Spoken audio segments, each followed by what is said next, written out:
Dice, leyendo hoy Hechos 7, 29 y 30, al oír esta palabra, Moshe huyó y vivió como extranjero en tierra de Madián, donde engendró 2 hijos. Pasados 40 años, un malaj se le apareció en el desierto del monte Sinaí, en la llama de fuego en una zarza.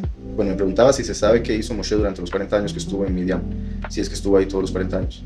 Según el libro de Yashar, Moshe al huir no iba camino a Madián y de camino a Madián pasó por Cush, Etiopía. Y ahí había un problema porque Bilam, el que representa al falso profeta de la escritura de Apocalipsis, y era un profeta de los gentiles, tenía profecía, pero era malvado. Él utilizaba hechicería y otras cosas. Después de una situación que se da con el faraón, puesto que Bilam era consejero, él se va y en ese tiempo usurpó el reino de Cush. Mientras el rey andaba en un viaje, en una guerra que ganaron, Bilam, que le habían confiado el que cuidara el reino durante ese tiempo por su supuesta sabiduría, se aprovechó y cerró las puertas y no dejó que entrara el rey cuando volvió. Se preparó claramente, puesto que el rey se mantendría afuera, como sitiando la ciudad, pero iban perdiendo básicamente el rey. Cuando Moshe llega, él se encarga de hacer que Bilam huya. Tiene una idea muy buena para hacer que el ejército del rey pudiese entrar en la ciudad. Habían 3 partes por las que el ejército podría entrar, pero todas estaban protegidas de una u otra manera.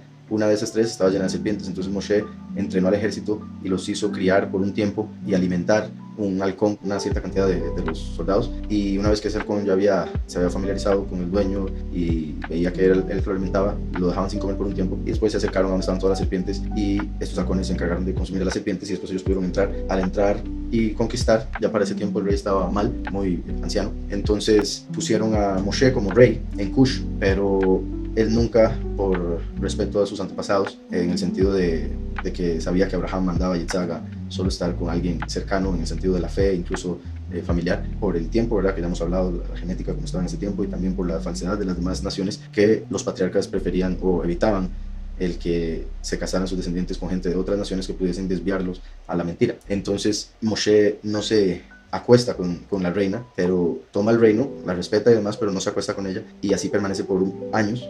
Pero llegó un momento donde ella ya no soportó más y fue y le dijo a los consejeros del pueblo: este hombre a mí no me ha tocado, no ha consumado el matrimonio y él no es de nuestra familia o nación y no debería estar reinando.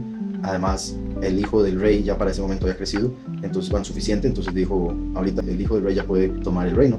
Entonces se acercaron a donde Moshe con todo el cuidado del mundo y el miedo, pero Moshe, siendo el hombre más humilde del mundo según la escritura, obviamente separando a Yahushua HaMashiach, o se puede decir el hombre más humilde de los primeros 4000 años. Él aceptó y dijo sí, con todo gusto. Entonces dejó el trono y continuó su camino. Ahí fue cuando llegó a Madián, conoció a Séfora y Séfora fue y le dijo al papá que había encontrado un egipcio. El papá pensó que era un egipcio que andaba huyendo de la ley, que de hecho era relativamente cierto, puesto que había matado a alguien, por eso salió huyendo, porque lo habían acusado de lo querían matar. Mató a alguien justamente, eso sí, y el papá de Séfora lo mete preso por 10 años, esperando que vinieran por él, pero nadie nunca llegó. Al final Séfora pide que lo vayan a ver. El papá pensaba que él ya habría muerto, pero de todas maneras va y revisa, y es que Séfora lo había estado alimentando durante todo ese tiempo. Él no sabía, él piensa que es un milagro, el papá Jetro. Entonces le permiten salir de la cárcel, puesto que saben que no era un criminal, puesto que ya lo habían llegado a buscar. Y Moshe va a lo que sería como el patio de Jetro, donde había una vara clavada en el suelo, y Moshe lo agarró, viendo unas letras hebreas, lo soltó de la tierra, y al darse cuenta Jetro de esto, le contó que él había dicho que le daría a su hija Séfora como esposa al hombre que pudiese sacar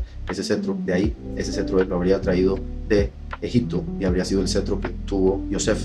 El Jetro, que así como Bilam también era consejero del rey, cuando Bilam dio un mal consejo, Jetro dio el consejo contrario. Después de lo que sucedió ahí, cada uno se fue por su lado, uno para Cush, el otro para Madián. Entonces él agarró ese cetro, se lo llevó del tesoro del faraón, se lo llevó a su casa y lo habría puesto en su patio, y nadie había sido capaz de soltarlo una vez que lo había puesto ahí. Y cuando llegó Moshe sí pudo. Eso era como una señal de que él había sido escogido para algo por el Todopoderoso, y ese habría sido el cetro que después se convirtió en serpiente.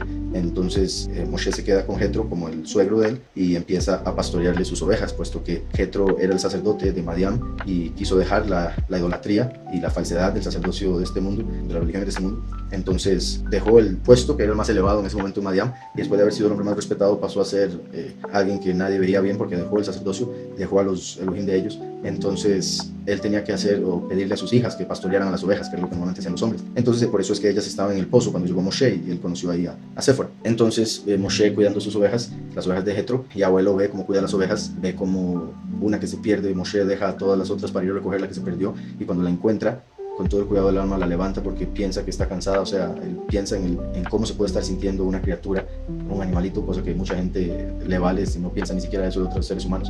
Entonces Yahweh pudo ver el carácter ahí de Moshe, la forma de ser de Moshe como para escogerlo, para llegar a ser el pastor de Israel.